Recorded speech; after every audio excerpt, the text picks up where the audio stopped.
All right, welcome back to our second interview in our Behind BrainPark interview series this week. This week we had a double dose of our honours students. So today I'm sitting down with Rachel, who, like Joe earlier in the week, was an intern with our group and has now moved into her honours year. How are you going, Rachel? Good, thank you. That's good.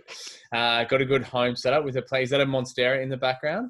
No, it's a Birds of Paradise. I'm not great. Okay. I'm not great. Easy with mistakes. Easy mistakes.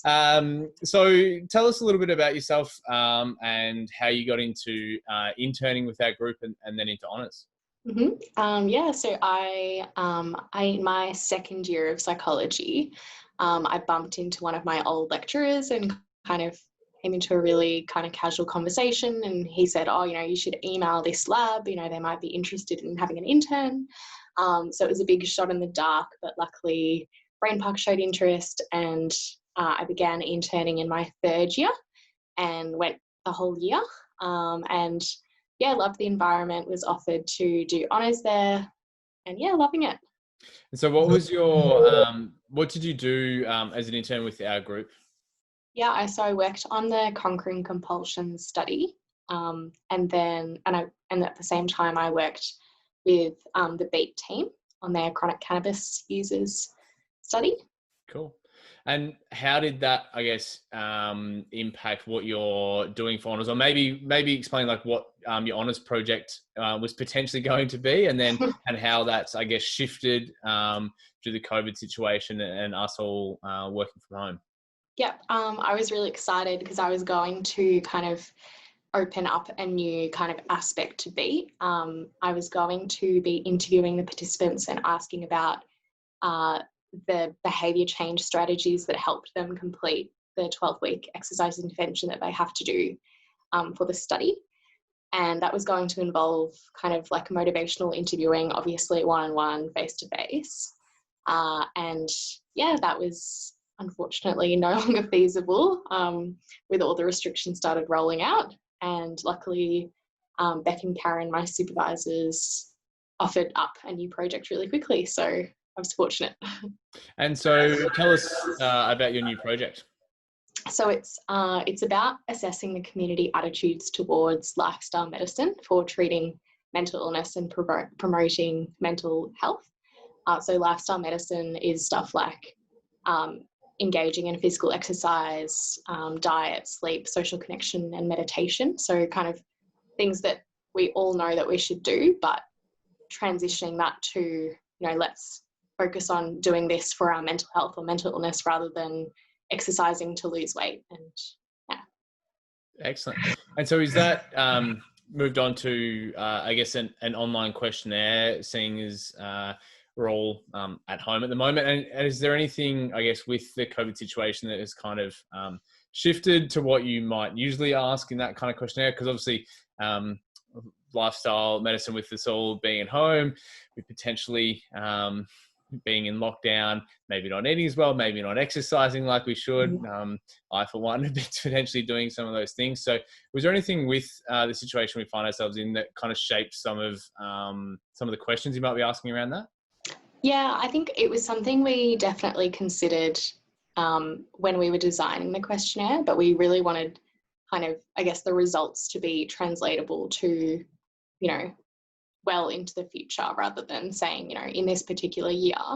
So there aren't any specific COVID questions, but at the end of the survey, we kind of leave it up to the participants and ask, are there any barriers or any facilitators? And people have definitely, said, I can't go to the gym, so I can't engage with this. Or some people have said, I found that the days that I've gone on a walk and been able to, bump into other people down the nature strip, I've felt a lot better. Yeah, awesome. Definitely some very interesting research to be doing at this time. Now, you're still recruiting currently, I believe? Yes. All right, so we're about... go. So we're about 2.5 weeks into our recruitment, and we're hoping to go to sort of mid-August. So there's still a lot of time to get lots of people. Excellent. So we'll have some, similar to Joe's interview earlier in the week, we'll have some links below this, wherever you're seeing it on YouTube or perhaps on Twitter, we'll have some links below. So what then potentially next, like what might, is there anything that's interested you out of honours that might, you might want to do further research on, or do you have any plans or ideas of what you might do after your research year? Yeah, so I think I was a lot like a lot of students who do psychology, and you just go, oh, I want to be a clinical psychologist, that's it, I just want to be in an office with one other person.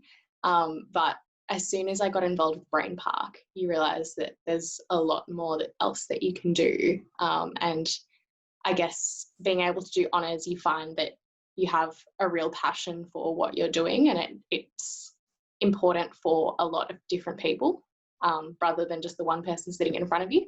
So I'm hoping to kind of stay involved in research at least for the next couple of years, hopefully take a couple of years off, and I guess just get all the experience I can, and then maybe if I can enter a PhD program. Awesome. And finally, as I've signed off with all our other guests, why would someone do honours at BrainPark? I think the team is really important, like your supervision team. I spoke to a couple different people, and they said that as long as your supervisors are supportive and they're going to have your best interests at heart, you're going to be okay. And I think that's something that I've been grateful for throughout this whole year, that I know that if something is happening for me, especially with all the COVID stuff, having the support and being able to talk to somebody about that. And yeah, I guess just the team and the environment. Yeah.